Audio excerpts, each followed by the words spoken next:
alright. Okay.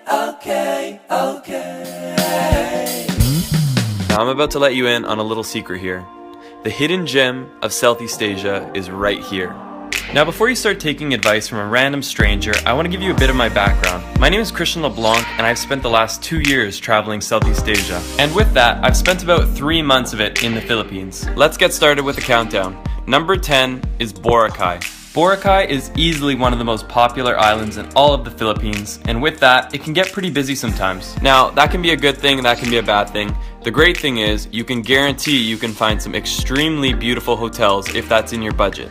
You can also find some relatively discount ones too, so budget shouldn't be too much of an issue here. The nightlife is pretty good, and the food selection is great. Boracay has everything from low-end hostels all the way up to extreme luxury hotels. It can be backpacked, but definitely expect to spend a bit more money here. The island of Boracay itself is extremely beautiful. Some of the bluest waters you'll see, and some of the finest white sand beaches. I would assume this is how it got so popular. The population of the island has outgrown the infrastructure at least 10 times over, and this can lead to a lot of congestion. But you're gonna spend most of your time on the beach anyway, so what does that matter? Number 9, Oslob. Oslob is extremely well known for one thing, and that is the whale sharks. This is a place where you can actually go and swim right next to these gentle beasts. Now there is a little bit of controversy that surrounds this because the whale sharks are fed, but I'll leave that up to your discretion. It's such a humbling experience swimming next to an animal that could literally grow as large as a small bus. In record, they grow up to 40 feet, although it's very unlikely you'll see one this large. Only 30 minutes away, there's a couple sets of waterfalls. Tumalog is the most impressive of the two. It's a massive drop-off that creates a beautiful mist. Now, if you're looking for more of an experience with the waterfalls, check out Aguinid Waterfalls because you can actually scale up them, you can jump off of them. It's much more interactive than just looking at a waterfall like you do at Tumalog. It's definitely worth a visit. Number 8 on my list is Malapascua. It's very unlikely that you've heard of this place before, but there's a great reason to go, and it's this one animal that lives below the sea. It's very unlikely you've ever heard of this place, but Malapascua is home to one of the most beautiful creatures I've ever seen, the thresher shark. If you're a scuba diver, this is a must. There is no fish more impressive than the thresher shark. It has a long tail just like a scythe. You see it beautifully cutting through the water. For me, this made going to Malapascua 100% worth it. Now, the dive scene is incredible, but it's not the only thing. Malapascua Island itself is extraordinarily beautiful. Again, if you haven't already noticed the trend, extremely blue water, fine white sand beaches, and relatively expensive accommodations, so this definitely has to be something that you save up for. It's a very small island, and all the accommodations on the island are quite expensive. Do a little research. We even managed to find a bit of nightlife on this incredibly dormant island. My girlfriend Laura really hit it off with the locals. If you know anything about the Philippines, you'll probably be shocked that I put El Nido in 7th place. El Nido is easily one of the most beautiful places in the Philippines, and arguably the world. The beauty of this place leaves you in awe. Now let's start with the great things about this place. The 4-island tour is incredible because it lets you see the cerulean blue waters, the jagged cliff sides. It's seriously earth porn. It's nothing like you've ever seen before. The days in El Nido are unforgettable because you'll spend your entire day hanging around these beautiful landscapes. But this is where the problems start. When night hits, it becomes a bit less enjoyable, I'd say. El Nido's electrical grid is archaic at best. When we backpacked, we spent at least half of our nights in darkness. And worse than the dark, we spent it without any fan or air conditioning. It gets extremely hot in the Philippines, and when the power goes out, I become a pretty unhappy camper. In addition to this, if you're planning to do anything like I do as a YouTuber, uploading is basically a no-go. The internet speeds are so slow, and it will drive you mad. Now there are some ways you can get around these inconveniences. If you spend a lot more money, you can actually stay at accommodations that will have backup generators, and this will at least help take care of the problem of your air conditioning going out, so you won't sweat to death at night. I want to end this on a positive note because despite all the inconveniences of El Nido, the beauty of this place makes it all worth it, so you have to go check it out. If you end up going, make sure you do the 4-island tour, and make sure you climb Tara Cliff if you're willing to risk your life. It's extremely jagged, but the view you get is unforgettable. The next on my list is Bohol. Bohol is a large and magical island. There's so many things to see and do here. It never hurts to go around with locals. That's how we find some of the cool hidden gems, like this little hole in the ground. No pun intended. With Bohol being a big island, you could easily spend 5 to 10 days here. The most popular of the beaches is Alona Beach, and this is a place where you can stay at a 5-star hotel or at a guest house or hostel. The pricing is definitely on the expensive end, but nothing unreasonable. Also a must in Bohol is to rent a scooter. Some of the most incredible riding I've ever done has been done here on this island. You take the scooter, you drive up further north from Alona Beach, and you'll end up visiting these guys. These are tarsiers, animals only found in Bohol. They basically sit like this all day, but what more could you ask for? I mean, just look at him, he's chilling. Mondays, am I right? Also worth mentioning, I did go up further north to Anda Beach, and although I liked Anda, I didn't love it. I found it a bit of a dirty beach.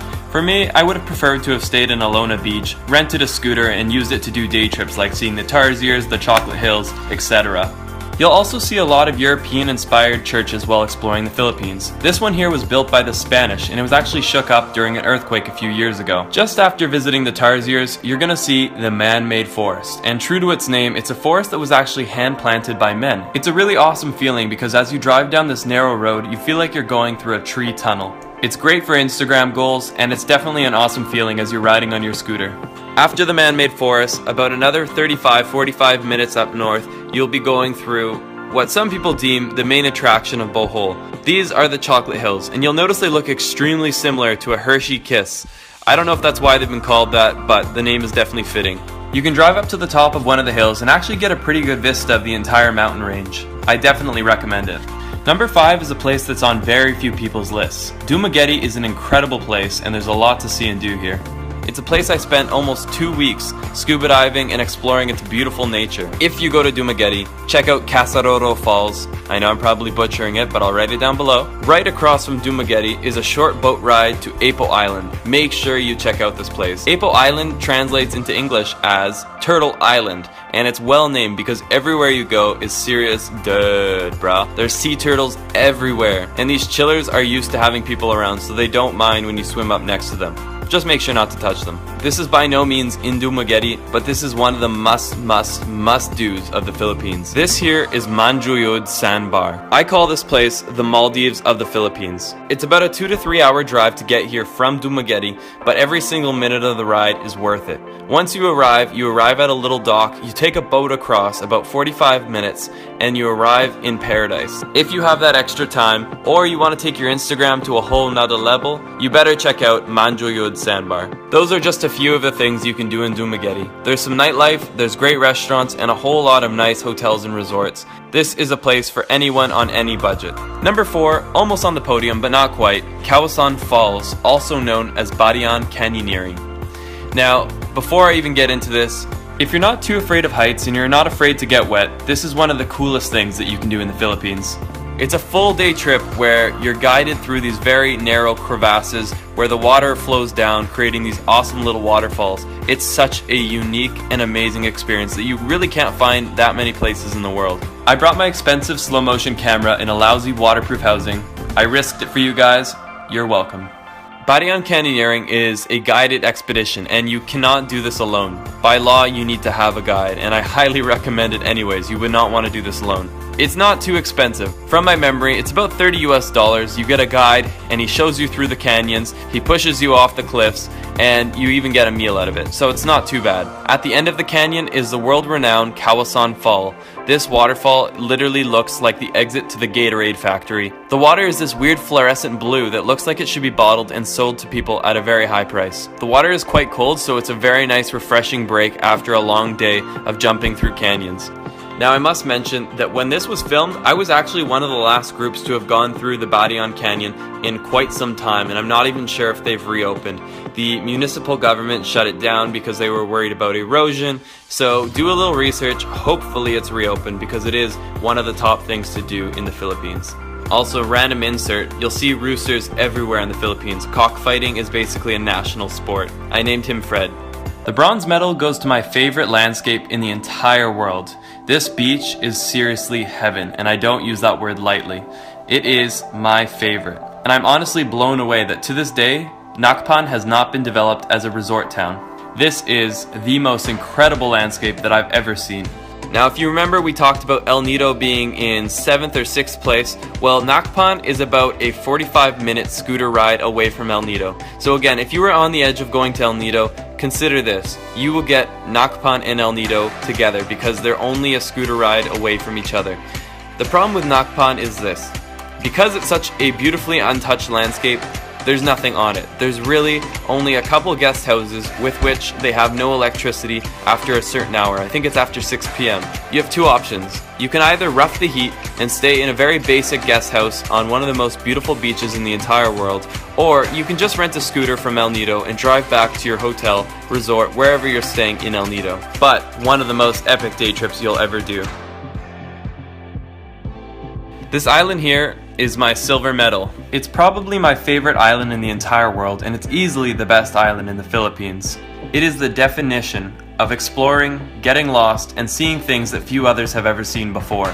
Bantayan Island is basically like Boracay before Boracay blew up. It has the beauty that will one day become a developed area, but for right now, this is a place that you can experience to yourself.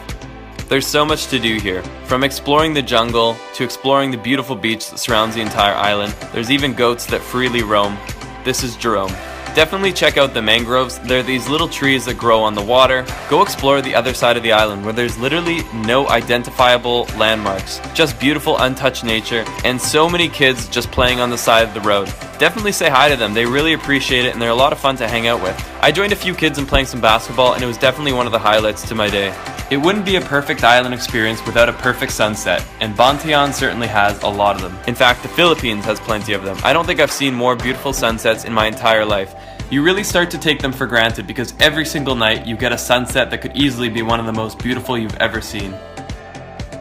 Now, I don't want to call it the winner because everyone's a winner, guys. But just kidding, this is the winner of my top 10 of the Philippines, Coron. Coron is definitely not the easiest of places to get to. It's pretty far north. In fact, it's even farther north than El Nido. It's more inaccessible than El Nido, and it can definitely be a bit of an expensive place to visit because it's so inaccessible. You either take like a 5-hour ferry from El Nido, or you can fly directly from Manila. Definitely expect to pay top dollar because the flights aren't cheap. This is not a cheap place to go. Now it's time to show you why you're willing to spend your money to come here and why you're willing to deal with the inconvenience of getting here. Coron is simply out of this world. I can't compare it to anything, to be honest. It's like New Zealand and Africa had a baby, and it was beautiful. As always, my favorite thing to do is rent a scooter. It's the first thing I do whenever I get to a new place. Get a scooter, go explore this island. You will be blown away. Now, I must say that the roads we took on our scooters were basically like off-roading. There was some very loose gravel, some huge rocks that we were driving over, but the feeling of exploring where few have explored before was so worth it. Similar to Bohol, they have mountains that look like the Hershey Kisses. They're not called the Chocolate Hills, but they're very similar looking. When we drove down this road, we probably didn't see tourists for the entire day. This might sound scary to some of you, but it's one of the most amazing things. The local Filipino people are some of the friendliest and most accommodating people. Definitely don't take that as a bad thing. It's an incredible feeling of truly getting lost in a place that you've never been before. Now, after exploring the rural side of Coron for the day, we went to the more touristy spots. There's these beautiful hot springs where people generally come for sunset. If you come here around 5 p.m., you can definitely expect to see tons of other travelers. It's a really cool way to meet people. The next day, my girlfriend and I and a couple of friends rented kayaks and we went and kayaked all the way across to a set of islands. Now, I don't know if I recommend the kayaking because it truly was a very difficult workout, but it's good to stay in shape while traveling, so maybe this is the best option for you. There's also the option to do island tours similar to an El Nido, so maybe check that out if you don't want to go through excruciating heat in a kayak. But when we made it to the other side, the work was so worth it. Similar to the landscapes of El Nido, you have the jagged cliff sides, the incredibly blue water, and the feeling of being cut off from the rest of the world. It's extremely energizing to do that every now and then. These are among some of my favorite drone shots I've ever captured. Thank you, Coron. This is Laura looking graceful, but then she got bit by a fish. At the end of the day, we put up the white flag and we paid someone to tow our kayaks back behind their motorboat. It was the best decision we ever made. If you like this video and want to see more like this, check out the videos linked below. I have top 10 lists to Thailand, I have a how to travel the Philippines video that actually shows you the routes that you should take, and I'm constantly making new content. So make sure to hit the subscribe button, leave the video a thumbs up, and if you want to be among the first to know when my traveler's guide comes out, make sure to sign